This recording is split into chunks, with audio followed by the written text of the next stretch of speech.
that, I am your goddess Nazca. Here with Truckle Mama reacting to... Dumbest military projects by Count Dankula. Count Dankula! Since the dawn of time, humanity has had an unhealthy obsession with finding creative ways to destroy his fellow man. And today, in the 2026th year of our correct and only Lord and Saviour, there are much more ways to wipe someone off the face of the earth than there are ways to make love. War isn't simply about fighting. No. That would be far too boring. It's about taking the full power of human engineering and creativity and asking the question... I want him to focus more on his background. He's got so much... Is this an older video or a newer video? This came out like a couple weeks ago. Okay, what... He needs to focus. What the hell's going on in his background? Okay, is that the rim still right there? Yeah. Does he have her up against the wall and then One Punch Man's facing the other side? And it's like, why? We can break it. Can this actually work? Can we break it? And occasionally that leads to breakthroughs. Weapons that are terrifying, sure, but at least they make sense and work. They do the thing that they were meant to do. Yay! But sometimes, someone, somewhere, for no reason at all, has an idea so aggressively detached from reality, it should have been laughed right out of the drawing room. Shut down and never spoken of ever again. Blue sky? Yeah. Instead, it got fully funded. Ooh. Sometimes built and expectedly failed spectacularly in the most predictable of ways. So, let's talk about the dumbest ever military project. Okay, I'm gonna assume one's gonna be something about strapping bombs to animals. Yeah, a lot of them are strapping bombs to animals, actually. Had we seen this before? No, but it's just noted. Boom,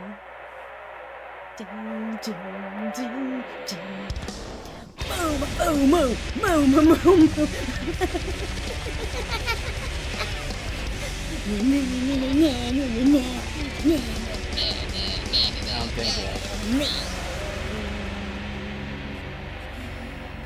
Please leave a like and a comment on this video because it really helps me in the algorithm. Sure.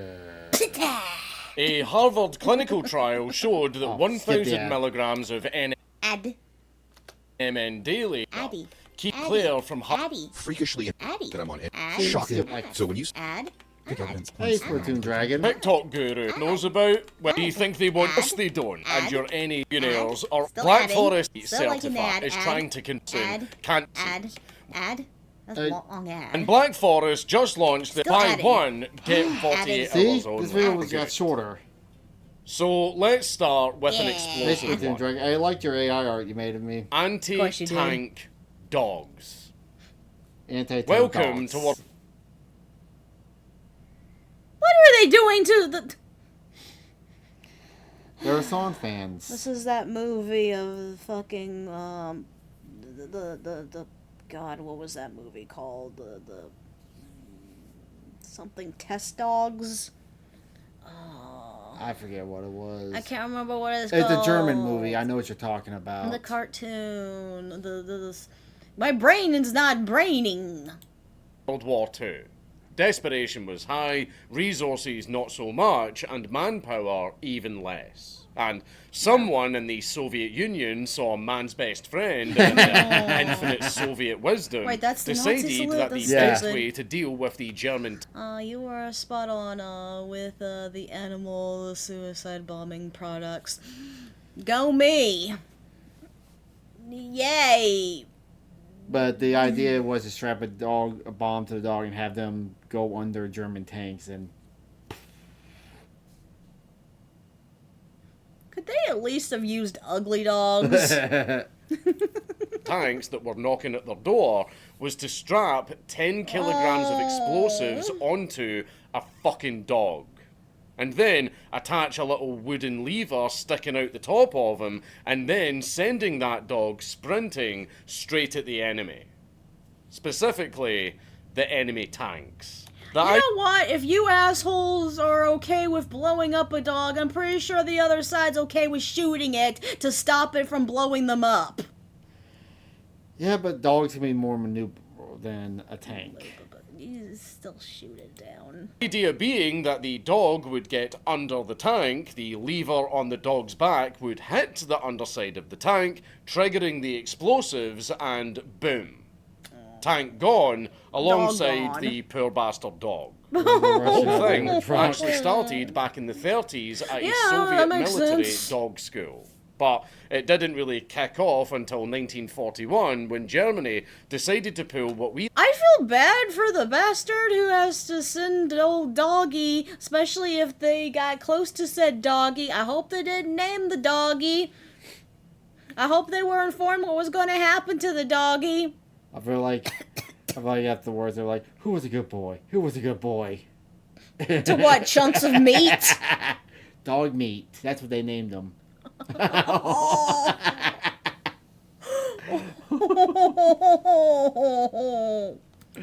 like to call a dick move, and suddenly everyone was scrambling for a solution to the German tank problem. So, as an avid dog trainer myself, I was very, very interested in how you actually train a dog to suicide charge an enemy tank. And to be fair, all you have to do is train the dog to go up to something that looks like a tank and make it feel like that they're gonna get a treat when they reach the tank. They don't know that they have a bomb strapped to them. They don't know what a bomb is. Oh, God, poor thing. Turns out it's very simple. You starve it and then place food under a tank. Specifically, a Soviet T-34 tank. How are you getting the wait, how the fuck are you planning the food? No. This is the training process. Okay, yeah. So the dog sees tank and thinks, oh, food is Yeah, that's what I was saying with the whole give treat and stuff. Okay. I thought he was saying that they somehow went to the tank and put food on it. And I was going to say, if you could get that close to the tank in the first place, why didn't you just put a grenade or a landmine or something on it instead? Okay. Which was one of their own tanks, since they didn't exactly have a whole enemy tank to use for the training. And then they repeated the process over and over until the dog learned that crawling under tanks equals food.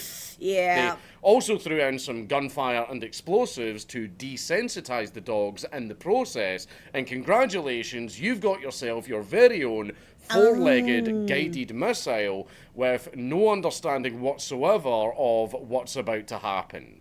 There was a tiny... Oh, okay. There's a tiny little problem with their training. Ooh, okay. What could the tiny little problem be? Would it be human sympathy towards the animal? Would it be getting the animal? Would it be a dog running into landmines on the battlefield? The dog getting shot down on the battlefield? You hear the part where they were only training it with Soviet tanks, not German tanks. Okay. I just realized what the problem was. They're gonna blow up their own shit. Little miscalculation with this entire plan, however. The dogs were trained exclusively with Soviet tanks, which ran on diesel, while the German tanks that the dogs were supposed to attack ran on gasoline. Basically, no difference to a human, sure, but to a dog with their sense of smell, that's the difference between a hunk of metal and a food dispenser. So, when these dogs were finally deployed into actual combat with... They went back to the tanks! They went back! And not forward!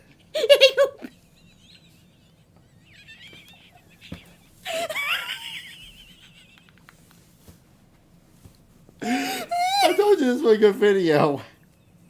We're only 7 minutes in. Karma!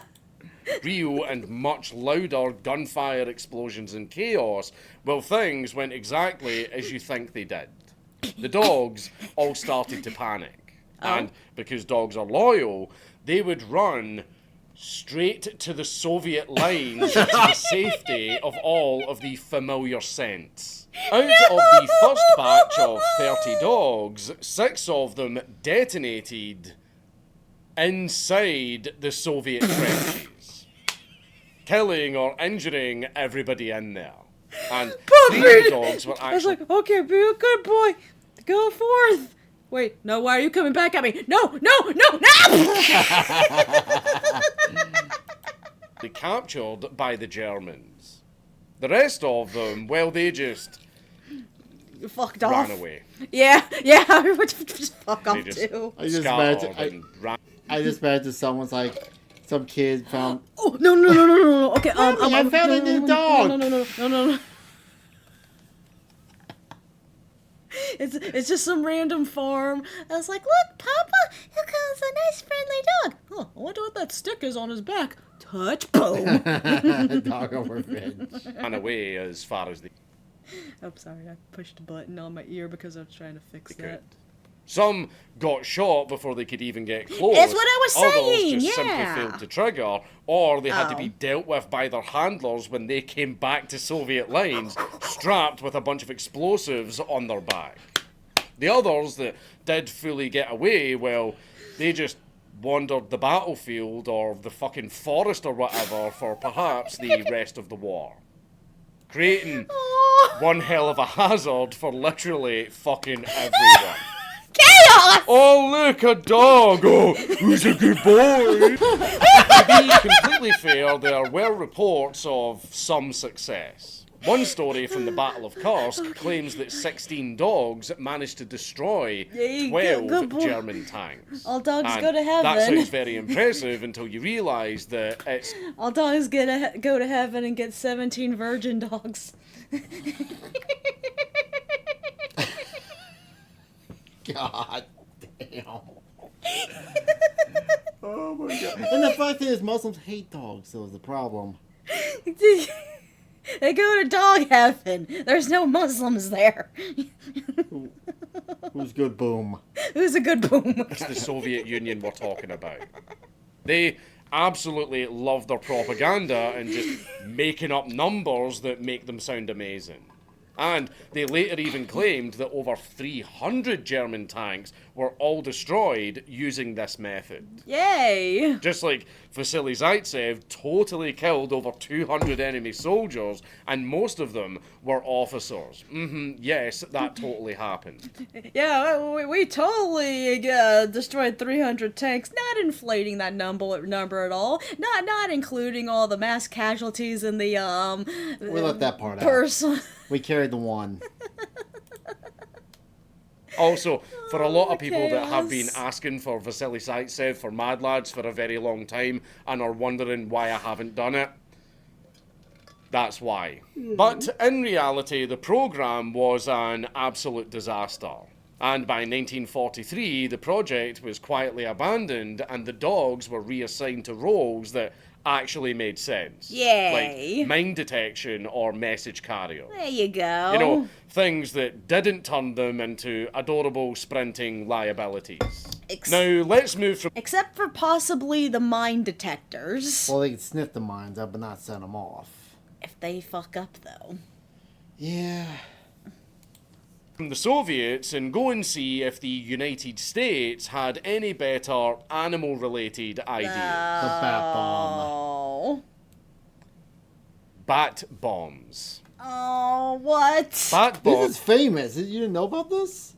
I don't think so. I remember they're saying cats at one point and some other animals and bats, huh? Yeah. How the fuck do they have a bomb small enough, effective enough, strapped to a bat that's small and probably couldn't lift it? Something I learned early. Bat bombs was a plan made... Train wrecks, the streamers got banned on file? I don't know that word. And the reason gives was cause he sucked at the game. Huh. up by a Pennsylvania dentist of all things named Little S. Adams. who, on the literal day of Pearl Harbor, visited the Carlsbad Caverns, absolutely beautiful place, by the way, and he looked at the thousands of bats flying around, and he thought to himself, man, nature sure is magical. I wonder what would happen if we strapped bombs to it. I really feel like these... Okay, this was the early day version of the bomb drones. Yes. Except they were alive. Boom, bat, boom. Bat bomb, bat bomb, bat bomb. American mindset. And somehow that absolutely fucking mental idea made it all the way to the White House. Roosevelt then read it, approved it, and got it funded. So, what was the actual plan? Teddy Roosevelt? Well, you would take a bunch of Mexican... No, Roosevelt. No, the other Roosevelt. What's that one? I don't remember his name. I was always Roosevelt. Okay. Three-tailed bats, call them your cute little caped crusaders. You would then cool them down by literally refrigerating them until they entered hibernation mode, and then you would stuff over 1,000 of them into a bomb-shaped casing after gluing each bat with about 15 grams of napalm. You would then fly over Japan at dawn and drop the bat bomb. The bat bomb... Oh, so this was... Okay, so instead of the nuke bomb, we tried bat bombs first. Okay. Then open in mid-air, the bats would all wake up and then scatter all across the city. I'm guessing they splat. They would then nest in the wooden roofs and attics of all of the buildings, because at this time, Japan's buildings were about 90% all made of wood. Because, broke-ass bitch. And then, while all of the bats are nesting in all of the buildings, their timers would go off, and boom, Japan is on fire. Yeah. Sounds stupid enough that it might actually work. And you know what? It actually did. Oh. But not as controlled as they had hoped for. Because on May the 15th, 1943, when the first major field test was happening, everything was going according to plan. Until a bunch of... Okay, so the big boy is the big bat. The fat boy. So you got the small bats, and then you got the fatter bats. The bats managed to escape too early. And because bats are bats, they all flew off screeching in all directions and started to burn down the entire military base. The hangar, the control tower, the barracks, the fuel storage. Oh, it's a lovely night out. Squeak, squeak, squeak. Oh, look, there's a burp. Remember the bats where you had to carry the dog? You had that one time because there was bats outside. You were freaking out. Oh yeah, I was being paranoid. We were walking our dog. There were some bats flying around above us at night, and I picked up the dog and I started carrying him over my head. It's like they're gonna get the dog before they get me. Use the dog as a meat shield. And in some cosmic sense of humor, the fucking general's car. Fortunately, no one died, but the military basically couldn't do anything but watch as their weapons project and their own facility went up in flames. So, after that little accident, they said, fuck you and fuck your fucking bats, and they handed the project over to the Navy. You destroyed the general's car! How could? Fuck you! We take these bats and get rid of them. You're fired. Who then handed it over to the Marines. And the best part is, after an actual proper test at Dugway Proving Ground in Utah, the bats worked perfectly. They spread out, hid in buildings, and within an hour, the entire fake town that the military had built was burnt to the ground. It was relatively cheap as well, because they only spent around $2 million on this project. And they were planning to deploy 1 million bats by mid-1944. That's a waste of money. But then, the Manhattan Project came around. And all of the funding and priority went straight... Oh, so they wasted all that money on these bat bombs, and up here comes nuke bombs. They tried to harness the night, but then they harnessed the sun. Okay, that's a good one. Instead, they went with the sun instead of the night. Yeah, I think the night's strong. I mean, I think the sun's stronger than the night. God, they wasted so much money. Let's be honest, the Manhattan Project was a little more... effective. Continuing the list of animal-related weapons, and again, Japan being the target, please welcome the absolute fucking Scooby-Doo episode that was Operation Fantasia. What? It was pitched in 1943 by Ed Salinger, a businessman who had run an import-export business in Tokyo before the war. He looked at Japanese folklore and thought to himself, yeah, I could absolutely weaponize that. And he sold the idea to the OSS as the ultimate psyop. Basically, scare the Japanese people who believed in kitsune. Today, it would be considered the... Look, it's Kirsha! Kirsha, who else? Smugglana. OC of many people who just didn't fully commit to being a fucking furry, but in the past it was a mystical fox spirit that could shapeshift, glow in the dark, kitsune. and it was considered an omen that something terrible was about to happen. So, logically, the next step was to make it real. The first version of the plan was... Oh my god, this is amazing! Wait! This is Mizuki over there. Wait, I gotta think what they're doing here. They get some random guy who looks sexy, I guess, because women aren't in the military at this time. Dress him up as a sexy fox girl and have him pretend that he's a kitsune to scare the Japanese. Close. Already extremely fucking stupid. Flying fox-shaped glowing balloons all over Japan at night while undercover agents on the ground ran around blowing fox whistles and pretending that they were possessed. To be completely fair, that is a lot better than my idea of just shoving 9 foxtail butt plugs up someone's arse, filling them full of amphetamine and then just unleashing them on the townsfolk. But anyway, that somehow wasn't artistic enough, and version 2... Okay? Make sure there's sex. Make sure there's sex. The Korsha bomb. The Korsha bomb.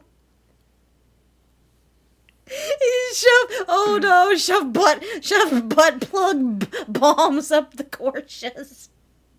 Okay, we can't fuck the Korshas, but we can turn them into butt plug bombs. Bomb plug. Bomb plugs.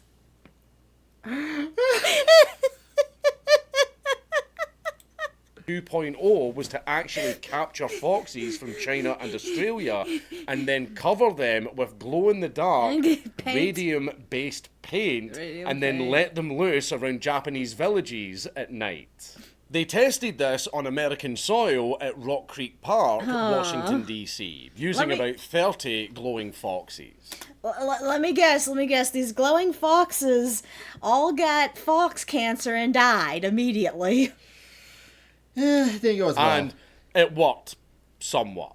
They managed to scare some people in the area. But the foxes just started to lick and rub off the paint after some time, because radium paint isn't exactly durable. Then, in a separate 1945 test in Chesapeake Bay, they tried dumping painted foxes into the water to simulate a sea drop. The foxes swam just fine, but the glow-in-the-dark paint just instantly washed off, leaving you with a bunch of wet but completely normal-looking foxes. Also, fun fact... Why didn't they just put, like, lights on them? They didn't have lights that small back then. Oh, good point. Oh, yeah, flashlights don't exist? People can tell it's a flashlight. The point is to make them look like they're glowing. No. You use a flashlight, and then you put something over it, like a sheet or something. Radium paint... Did Japan have flashlights? Yes! They did? Yeah! You just put shit over it. Is I fucking believe in extremely kitsunes. radioactive. So, you now had a bunch of radioactive foxes running around, contaminating entire neighborhoods. Well, I'm pretty sure that would have been a lot safer than the radioactive nuke later, but yeah. So, before a single glowing fox could ever make it anywhere near Japan, the entire project was scrapped. Now, after multiple countries were all busy weaponizing animal cruelty, Germany looked at it and thought, okay, let's remove the animal part, and let's just try... Explosive Porsches had us on. Remember, the Porsches are full of butt plug explosives. building something very, very, very big and also very, very, very retarded. The Paris gun. This absolute monster of a machine was built during World War I by a company called Krupp, who were the... That thing looked like a start of a bridge. It's a gun to shoot a bullet thousands of miles. So it's a fancy version of a trebuchet, is what I'm hearing. Yeah. Biggest weapons manufacturers in Europe at the time. Butt plug. It was designed by Fritz Rausenberger, and it was officially called the Kaiser Wilhelm gun. But everybody just called it what it was actually used for, the Paris gun. Because its entire purpose was to sit as far away as possible and shell the ever-living fuck out of Paris. Like a long-distance middle finger. You see, by 1917, the Western Front had turned into a giant miserable shit pile of a stalemate. Nobody was really moving and everybody was stuck in the trenches just chucking artillery at each other, hoping that something would change. So Germany said, fuck Paris in particular, let's bomb them from so far away that they can't do shit about it. Wait, so this is a Germany versus Paris? Well, this is World War One. They were going towards France. Oh. And when I say far away, I mean it. This fucking thing could hit targets at over 130 kilometers away. Which, by today's standards, doesn't sound that far, Super but trebuchet. This is World War I we're talking about. That was fucking unprecedented act. What's a new trebuchet we can make today? How far could we have it go? Wait, does guided missiles count as a trebuchet? Yes. How drones now, especially when... Yeah. No, drones don't count as a trebuchet because we're taking the thingy and we're shooting. Is a cannon a trebuchet? I don't know. A can's a can. Moving on. So, how the hell do you even build something like trebuchet. this? Well, first you take a naval gun, which is already fucking massive, and then you stretch the barrel out to about 34 meters long, and then you stuff it with specially designed shells that were both enormous and somehow underwhelming at the same time. You see, each shell weighed about 106 kilos, but it only contained about 7 kilos worth of explosives. That sucks. So you were basically firing a very large hunk of metal that had slight anger issues. The funny part was how the thing actually fired.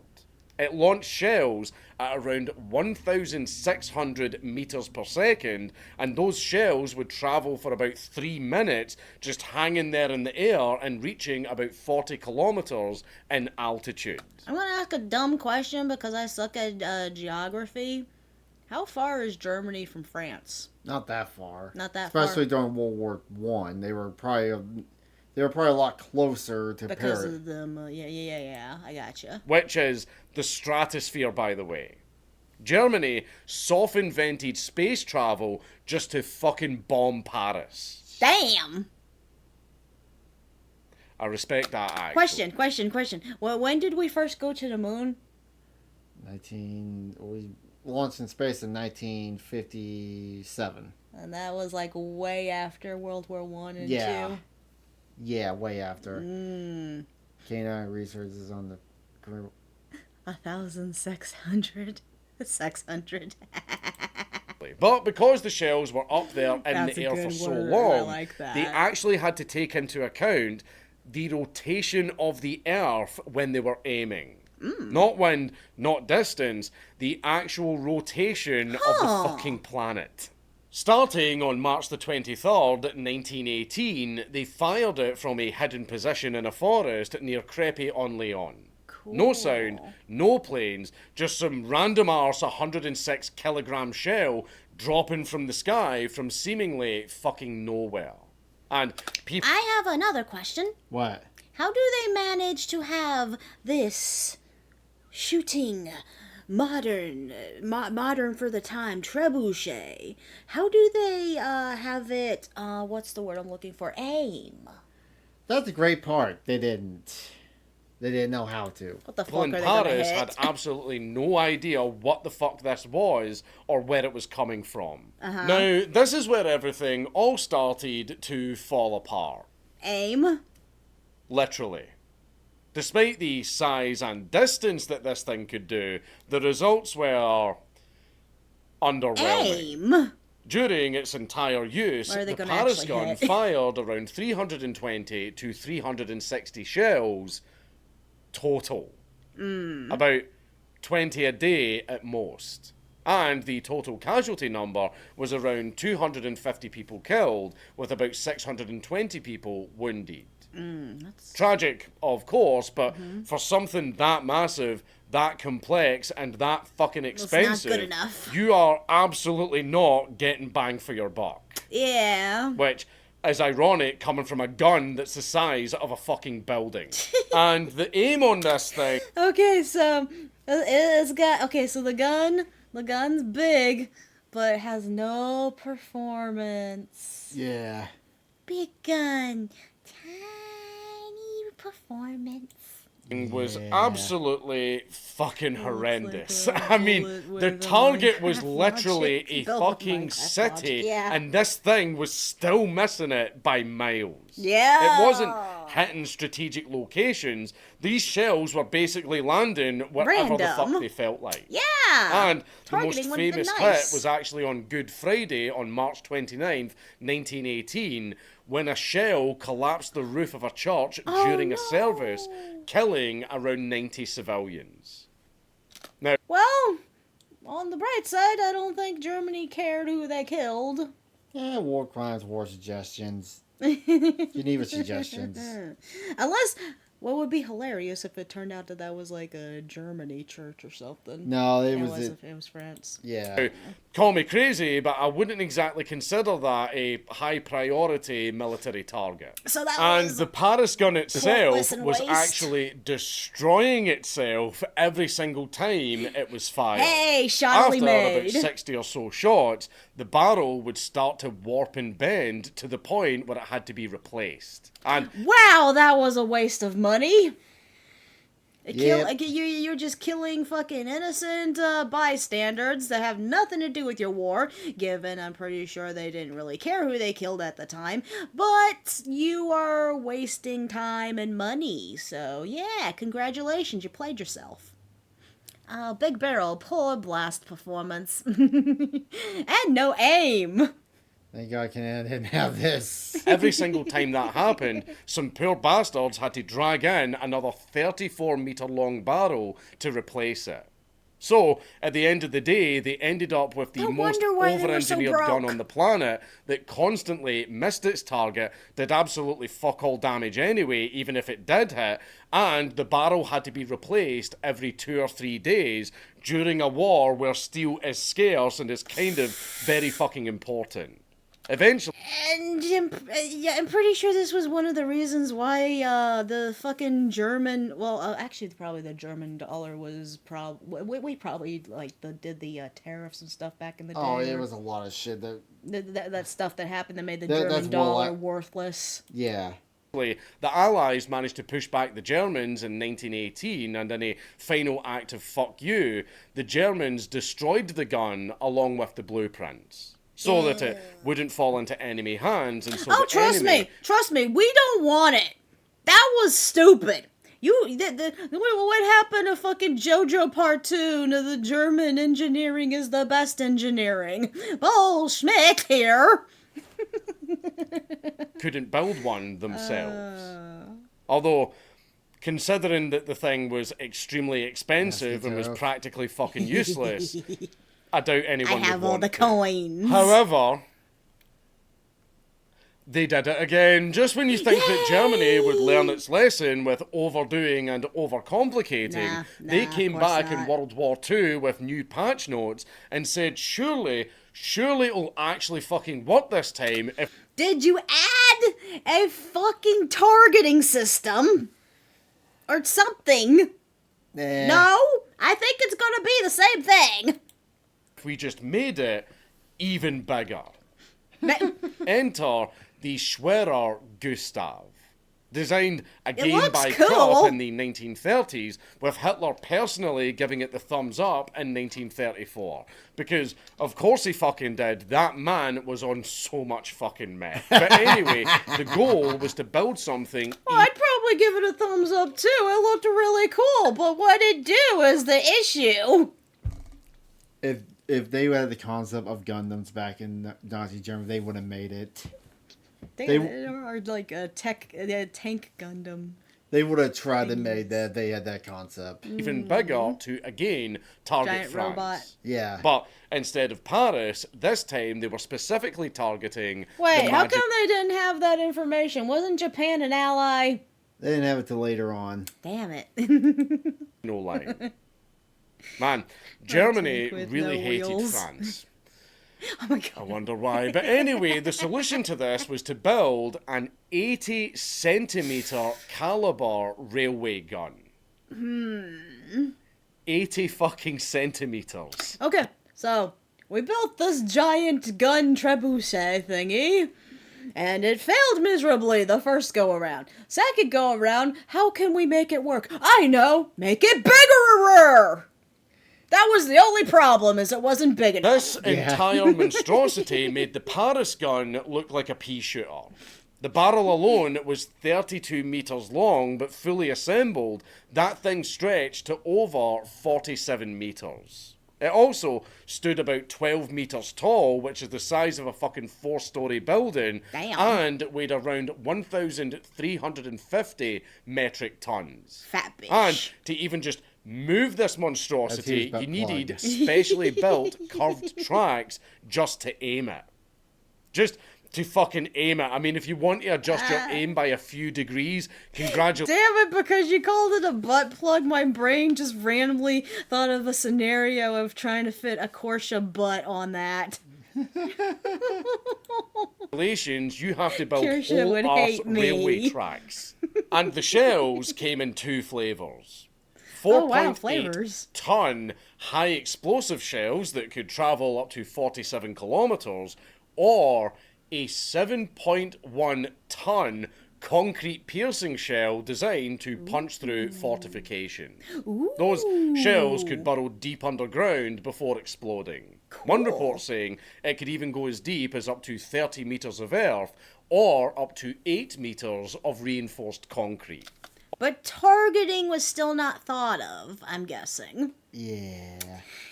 That's why we got bunker busters there that are position guided. On paper, this thing was an absolute fucking monster. In reality, though, it was a complete logistical nightmare. To even get it operational, you had to transport it with 25 different pieces, all using special trains. Then, you had to spend 3 whole weeks assembling the fucking thing. You had 3 weeks to put this thing together. I question how the fuck they had time for this. That's a great question. Next question. With somewhere between 1,400 to 2,000 men, and then after all of that effort... Yeah, we're in the middle of a war here. Okay, you guys go over there and start setting up this giant IKEA gun. We'll go over here while everyone's over here is being all like, what are they doing over there? Maybe we should start attacking that. Yeah. Finally saw action in 1942 during the siege of Sevastopol. That was its time to shine. That was what it was built for. And what did it do? It fired about 50 shells. And then? That's it. What? That's a rate of about 1 shell every 45 minutes. Now, to be completely fair, it did manage to do some damage, even blowing up an underground ammo depot. But again, it had the exact same problems as the Paris gun. Impact was minimal, accuracy was fucking shit, and the effort to operate it was absolutely insane. And again, the barrel was still destroying itself in the process and had to be replaced constantly. They even built a fucking second one. This one was named Dora. But Dora basically just sat... Why did we name it? Why did we build a second one? Oh, I know, fuck our people who are starving to death. German science. around doing absolutely nothing except being the world's heaviest and most expensive paperweight. Yay! By 1945, as Hitler was playing one-man Russian roulette, Germany did what Germany does and blew the entire thing up again for the same reasons as the Paris gun. Yay! Probably for the best, because at the end of the day, I'm not going to lie, if a weapon needs its own fucking railway system, a 2,000 men around-the-clock workforce, and its own fucking calendar schedule just to function, maybe, just maybe, it's not worth the effort. If German overcompensation doesn't tickle your fancy, may I introduce you to Project Habakkuk. Okay, well, now what are we the British tried to freeze an entire aircraft carrier into existence. I've heard about this. Wait, are They- they? Wait. they built- Let me ask my question first. Were they trying to make a freeze gun? No. Okay. They what were did trying to make an aircraft carrier out of ice. Ice sculpting aircraft carrier. To get into it. It all started in the Ice is slippery. Yes. Yeah. Well, they mix ice with sawdust. And actually, he'll get into it. Okay. No, obviously. 1942, courtesy of Geoffrey Pike. He A looks crazy. British inventor working under combined operation. Does he have like symbols written on his head, or am I crazy? It's just the way the picture. It's Okay.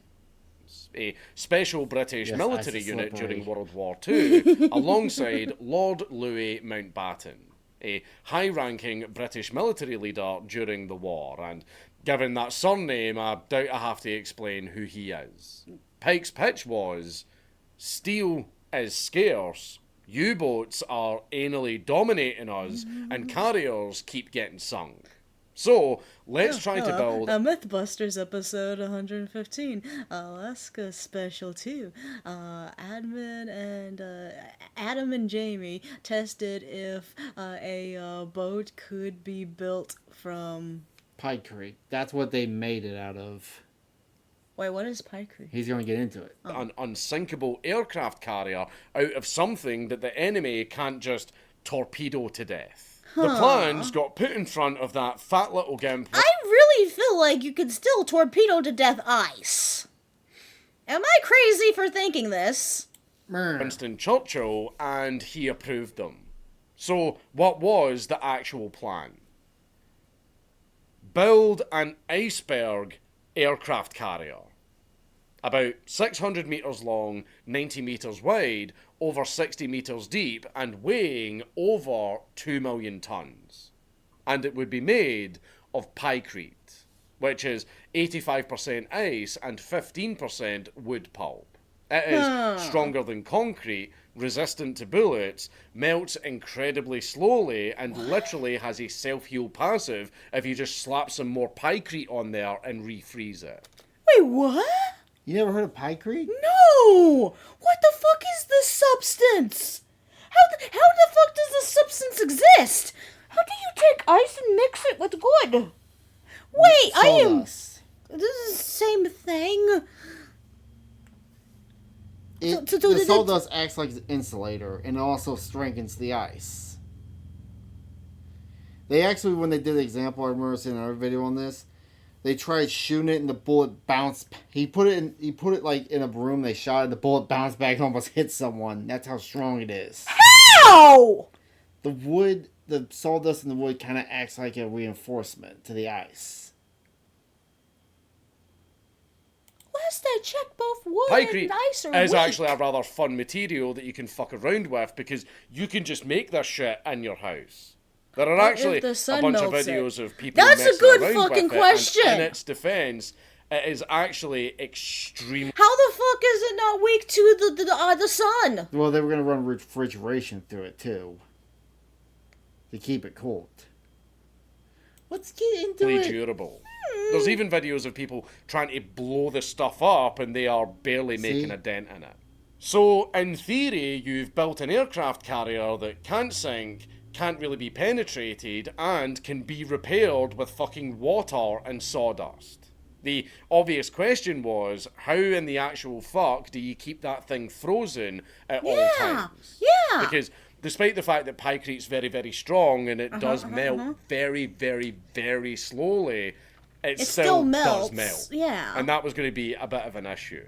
But what they planned to do was to run refrigeration pipes throughout the entire vessel, powered by diesel-electric systems, to keep the giant popsicle from turning into a puddle.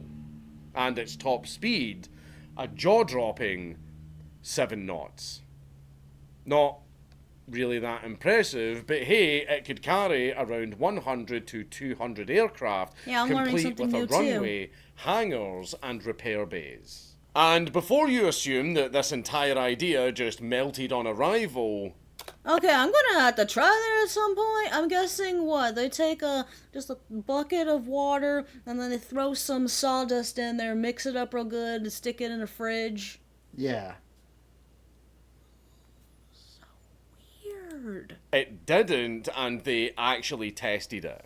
First, in a London meat locker basement to prove that Pykrete was actually ridiculously tough. And then, in I want to know how did someone come up with this idea? How did someone was like, ice, what if we throw sawdust in it? I bet it will become really strong. Someone found it out on accident probably thousands of years ago and it stuck around. In 1943, they built a 1,000-ton prototype measuring about 18 metres long, using conscientious objectors as labour. These were people who refused to fight in the military for religious or moral reasons, so the state just kind of went, fuck it, we'll find another use for them. And the worst part? The thing actually fucking worked. Huh.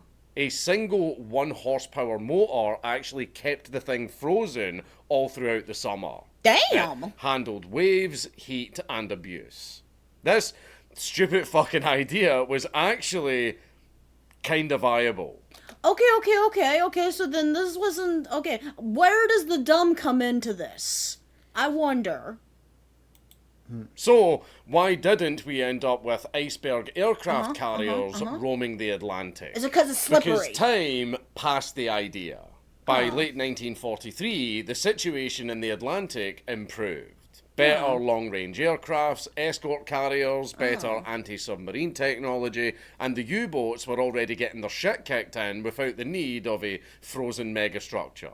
Meanwhile, building even just one of these things would require hundreds of thousands of tons of wood pulp, as well as massive amounts of steel for the engines and cooling systems, which kind of defeats the entire purpose of not using steel. And it would need somewhere around 30,000 men working on it for months. So, the costs and time of... So, viable idea, but completely not worth the time and effort and money it would take. Yeah. Never understand old human methods. Actually building the thing exploded, and suddenly it didn't seem like the cheap and simple solution it was originally intended as. So the project was scrapped, and the prototype was left to melt. And it actually took 3 full summers to finally melt, but parts of it still actually lie at the bottom of Patricia Lake. Damn. To cover one more British streak of absolute stupidity, let's briefly talk about the great Panjin Drum. Is that just a giant spool wheel? Yeah, this is explosives in the middle.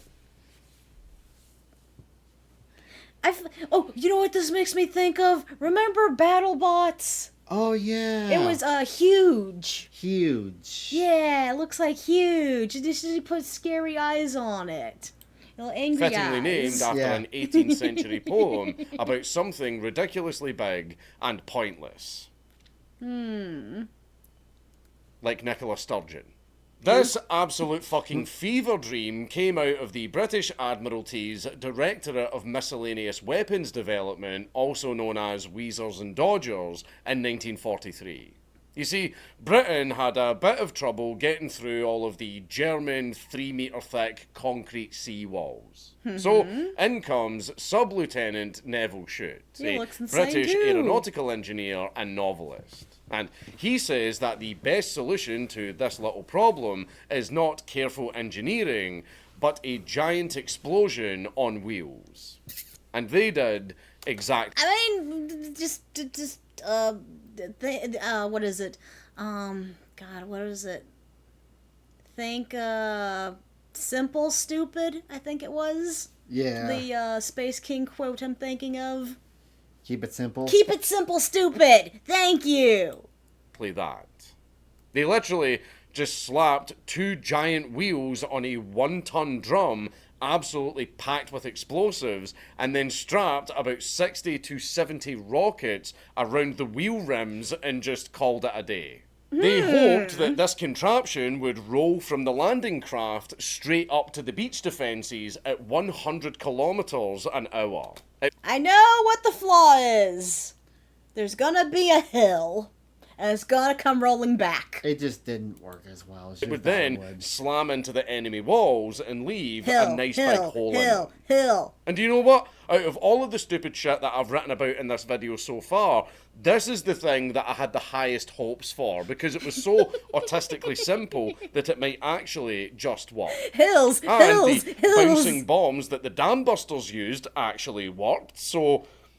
why not this? They tested the prototype in September of 1943 at Westward Ho, which, by the way, was a public area, so civilians were just sitting there casually watching a top-secret weapon being tested. Awesome! It did look how open these people were to their citizens. Or the fact that they're putting their lives in danger. Oh, yeah. Looked promising right up until the thing started gaining speed. Yeah. And then it started to violently rip itself apart with its own inertia. The problem was the rockets. Some didn't ignite at all, some burned faster than the others, and some of them just straight up came flying off the fucking thing and went rocketing in all random directions. Which meant the Panjin drum didn't roll straight. They were all just veering off in random directions. In one particular field test, the steering cables actually snapped. So the engineers, soldiers, and civilians who were all watching... So basically, they just made a rolling death bomb to just go anywhere it feels. Hey, Coco B. Oh, look out, here comes the rolling death bomb. Why did you create that, you dumb fuck? A very YouTube booba tubers. The test all ran for their fucking lives as this 1-ton monstrosity started whipping around doing fucking wheelies. Well... and also, Well, that kind of sucks. It went sideways. So it's just gonna sit there and spin and spin and spin until it decides to explode. And hopefully not near civilians. Because people were watching this thing go off. That's why you run the fuck out of there. Rocket that got detached actually came whipping past the crowd, almost killing the film crew who were recording the test. The Brits figured out that the chances of this thing blowing up the enemy walls were pretty much equal to the thing just blowing themselves up. So... it's a good 50-50 though! Right? Yeah, but that's not good odds. In early 1944, just before D-Day, the entire project was scrapped. And instead, they went with the Hobart's Funnies. Specialised tanks that, shockingly, worked and actually did the thing they were supposed to do. What was that? I guess it's designed to break through that wall so they can get tanks up the D-Day. With chains? It probably spun around. It had weights on the end. Oh, so kind of like a weed whacker. Yes. Like a weed whacker. Yes. Moving on from World War II and entering the Cold War era, where instead of calming shit down a little bit, or God forbid, learning literally anything from nuking Japan, the US decided to escalate its weapons development in one of the most aggressive ways possible. And nowhere was that more obvious than the flying war crime that was Project... I know what this is! What? They used this during the Ba Sing Se episode of Avatar: The Last Airbender. You would get said reference if you had watched it. This is a nuclear-powered rocket. Is it supposed to go through walls? This project was started on January the 1st, 1957 by the US Air Force and the Atomic Energy Commission at Lawrence Livermore. Project Pluto was meant to create an engine for something called a supersonic low-altitude missile, or SLAM. The idea was to build a missile that can't be shot down, has basically unlimited range, and can just keep going forever. And they achieved that by putting a whole-arse nuclear reactor inside the missile. Instead of using normal fuel, the missile would suck up air at the front at insane fucking speeds and then shove it through an open nuclear reactor core and then blast it out of the back for thrust. Basically, no fuel tank. That's some Fallout shit. Yeah. Take a guess what's one problem with this. What do you think that exhaust is? Poison. Pretty much radioactive. Which is poison, yeah. Yeah. Needed.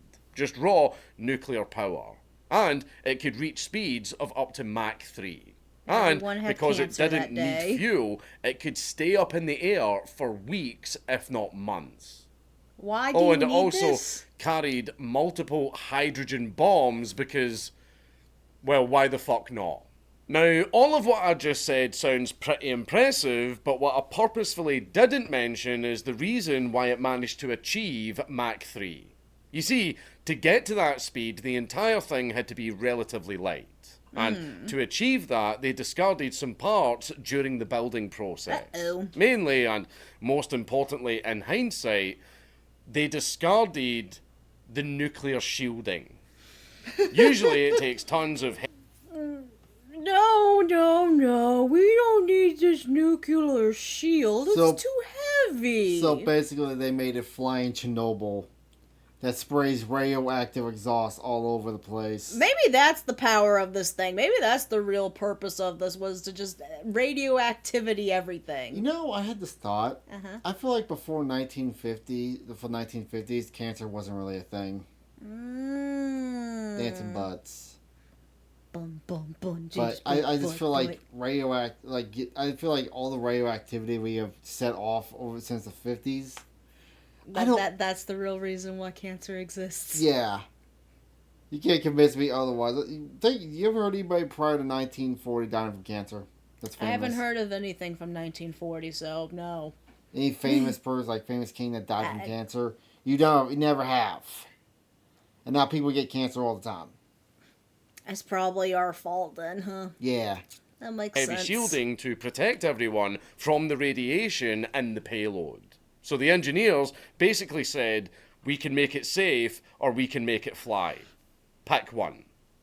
And to avoid radar detection, the thing was designed to fly as low as 150 meters altitude. Yeah, this is probably the reason why. So, as it's flying over a country, it's not just delivering bombs, it's spraying absolutely everything underneath it with radioactive exhaust and poisoning absolutely everything in its path. Cancer! And yet, with that rather severe design flaw, if you ask me, they still decided to build a working version of the engine. The Tory 2A in 1961, and the even bigger... Why does that look like the Willy Wonka fucking bubble machine? Always blowing bubbles at you. No. You look at you know what the original Willy Wonka movie does not look like the bubble machine. This dude has super cancer now. That dude's dead. Tory 2C in 1964. That looks like they the Boston fired the Syndrome. Tory 2C at full power in the Nevada desert on a railroad test rig. It worked perfectly, which Too perfect. became a little bit of a problem. Because the test site became so radioactive. Oh, here we go. Now they found a cancer on bones of old kings and on many bodies in Britain and France. There you go. Yeah, my flight cancer's gotten worse since then. They basically had to knows? shut down the entire site. And someone Total asked a speculation. question Do that not should quote have been us. asked We way, don't know way sooner. nothing. What would happen if we actually launched the thing? You can't test it without flying it, and you can't fly it without the thing irradiating absolutely everything in its path. Your enemy, you, your allies, your own country, your fucking dog, literally don't know. everything. The One crops. engineer later commented on it, describing it as, and I quote, a flying Chernobyl that also... I said it. You said the thing. How did you know? Come on. dropped nukes. Meanwhile, intercontinental ballistic missiles were already working, were cheaper and faster, and also didn't require turning the entire fucking planet into the Fallout universe. So, on July the the 1st, goal. They 1964, want us all just turn into weeks after gold. the Yeah. first successful test, the entire project was cancelled. That's After good. about $260 million had already been sunk into it. That's bad. And you guys wonder why you don't have free healthcare. Still deep in the Cold War and somehow circling right back to animal-related stupidity, the CIA decided that instead of investing money in producing better cameras and better microphones, why don't we turn a fucking cat into the microphone? No! Remember That this? would be an amazing way to spend our time and money. And they named this... No! I hate hearing about the cat ones. No. Wrong there, broccoli. I heard a kitty. No. Operation Why didn't they do this with Acoustic dogs? I Kittens. don't know. This project came out of the CIA's Directorate of Science and Technology in the early 1960s, where they tried to surgically turn an ordinary domestic cat No. into a covert listening device. kitty. And when I say surgically, Why didn't they just use the Furbies? Furbies weren't around then. Why didn't they make a Furby? I don't know. Why I didn't really they do make a mean it. potted they plant? implanted a microphone inside the cat's ear canal, drilled a radio transmitter at the base of its skull, stuffed a battery pack into its abdomen, and then weaved an antenna into its tail so that it could transmit the audio back to the handlers. Essentially, creating a furry cyborg with the sole purpose of wandering near targets like the Soviet embassy or the Kremlin, and then record and transmit the conversations. And because they can't control where the cat goes, the cat ends up walking down an alley. You just get the audio of two people fucking in an alley. Obviously, that didn't happen.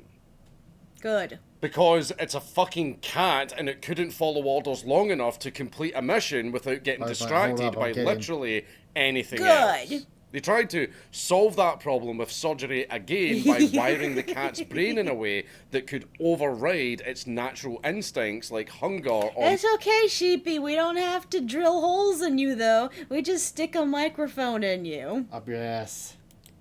mating behaviour. Because if you chuck enough money I in was gonna surgeries say at a in his cat, plant brain. Can't brain. Plant brain. and turn it into a fucking servitor, it will just magically stop being a cat. So, after 5 years of extensive had a testing, robot countless cat, surgeries, maybe. as well as throwing $20 million at the project, they were confident enough to try it in the real world. No. And the one and only field test involved releasing the cat in a park near the Soviet embassy in Washington, D.C. So it Kitty. could hopefully wander over and eavesdrop on someone important having a conversation. Because, you know, there's only literally millions of fucking people that probably hang around in that neighborhood. And Yeah, there's another problem. How the fuck is the cat supposed to hone in and single out one specific conversation? All you're going to hear is like when you go to like an anime convention and it's just a giant bundle of blah, blah, blah, blah, blah, blah, blah, blah, blah. Just remember, $20 million was spent on this by people who claim they're smarter than us. you know, they're just kind of banking that just the cat just so happens to go up. And Random baby scream. Right, Broccoli? Are you cute, the kitty? Oh, Are you listening to us right now? they hurt that kitty for no reason. oh my god, it's a guy that works in the... What were the chances of that fucking happening? The cat, out of everybody there, the cat's going to walk up to the fucking Soviet guy. No. Yeah, what were the chances? You had to of give that him some actually catnip fucking or happening? something. Well, it turns out less than zero. Because just a minute into the operation, the cat immediately ignored everything it was trained to Course. do, wandered off, walked right into the middle of the fucking road, and got run over by a fucking taxi. Effectively. What? Hey, we got point of view of what it sounds like when a cat gets run over by a car. That audio exists somewhere. Do you think secretly it wanted to get ran over? Probably. The poor thing. Ending the entire mission before it even started. I should have used Money a dog. well spent. To end it on a happy note, one former CIA officer later claimed that the cat actually survived. It had all of the equipment removed and it managed to live out a normal life afterwards. Oh, lovely. I would like to believe that, because why would the CIA lie? The CIA would never lie to the public for their own benefit. I am... The cat totally died and they just threw it in a trash can. Yeah. Liars! Just I don't believe in this happy ending bullshit you're giving me. absolutely sure that that cat ended up completely A-OK. And now for the final entry.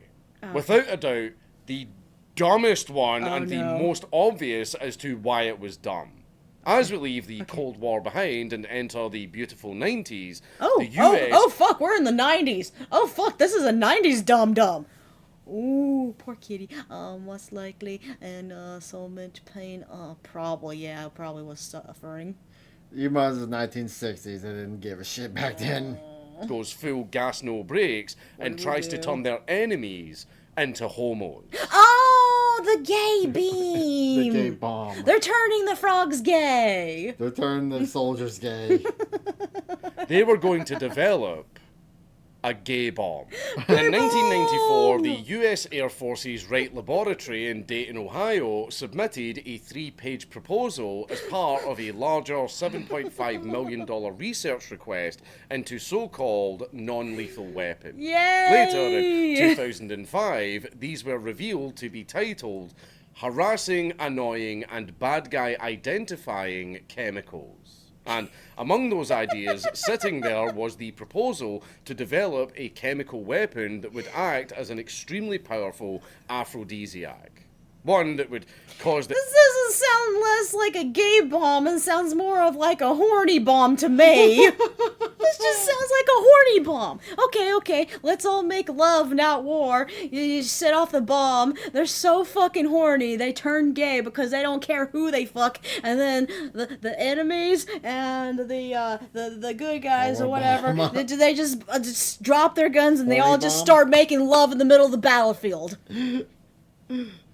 That sounds amazing. I'll take 10. The enemy to Horny literally bomb. become gay for each other and too horny and too busy fucking to actually fight. Fuck. Just to appreciate how seriously unserious this entire lab was, the same document also suggested a halitosis bomb to give the enemies unbearably bad breath, and also Wait, but that totally goes against the other bomb. How are they gonna make love if they have stinky breath? What is it's this? like furry force. They all start yiffing together, then everybody dies. It's a giant cum wave! That sounds like a good idea. Let's go with this. Let's make this the flatulence extinction bomb of humanity. to make them constantly fart. A fart bomb. Wait, didn't Despicable Me do this? Except there was a fart gun. I kind of want a fart bomb. The things I would do. Now, unlike most of the... Said that all at a convention somewhere. I think those exist, actually. No, you're thinking of fart spray. I'm pretty sure dude, that one guy who made the glitter bombs. Oh, the fart. You're thinking of fart. No, this would make people fart. Oh, make them fart. And that can... How the fuck would you make someone fart? I don't know. Never got off the ground. Well, I can see why, because I don't think that's feasibly possible. Unless you fucking feed them what is it called? Laxative. And beans. Previous disasters, this one thankfully never made it to the testing phase. Because the military took one look at this fucking document, probably called the entire department gay, and then closed that schizophrenic shit the fuck down. So, there were no... You want to make a gay bomb. You're probably gay! It's okay to be gay. prototypes, no field tests, and no unfortunate steamy homoerotic incidents. Just a collective agreement that this should probably not go any further. It did, however, manage to achieve something that none of the other projects had managed at this point. It won a Nobel Prize in 2007. Why? Specifically, the Ig Nobel Prize, because the idea was so fucking stupid. And this feels like the... Wait, they have a Nobel Prize for stupid? I think it's the Egg Nobel Prize. It's coming up with dumb ideas. What is it? I've never heard of... Why do they have a Nobel Prize for stupid? Because sometimes you just need that. They have Darwin Awards for crying out. Actual Darwin Awards. Point. Perfect note to end the video on. Because if there is one thing this entire journey proves, it's that no matter what era, no matter what technology... Hey, you think they'll come back and make it now? We're gonna make them gay. We're gonna make Iran gay again. Well, then they'll stop killing the... Then they can actually like them for real. Oh my god. No matter how serious the situation, welcome. humanity has an incredible ability to take the best and brightest our species has to offer and still produce something so fucking stupid that it makes you wonder how we ever managed to survive long enough to invent anything useful. Actually, that is a damn good question. How the fuck is humanity still around? At all. Well, thank you for joining us for this video. Goodbye. Thank you all for joining me. Please like, subscribe, and comment. It would make me very happy. Kiss, kiss, hug, hug.